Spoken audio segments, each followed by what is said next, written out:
নাগরিক অধিকার কেড়ে নেবার চক্রান্ত চলছে।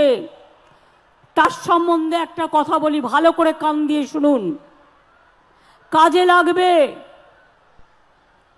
যে রুলসটা কালকে কেন্দ্রীয় সরকার ঘোষণা করেছে, আদৌ এটা বৈধ কিনা আমার সন্দেহ আছে। কোনো ক্ল্যারিটি নেই, টোটাল ভাওতা। আমি সমস্ত সংখ্যালঘু মুসলিমদের কাছে বলবো, সিএএ রুলস এবং আইনে কোথাও কারো নাগরিকত্ব কেড়ে নেওয়ার বিষয় নেই। একেবারে মমতা ব্যানার্জির পাতা ফাঁদে কেউ পা দেবেন না। উনি সবসময় সিএএ এর সঙ্গে এনআরসি এনপিআর এসব গুলিয়ে ফেলতে চান। এনআরসি এনপিআর এর কোনো গল্প এখানে নেই। রুলস একদম ক্লিয়ার আছে।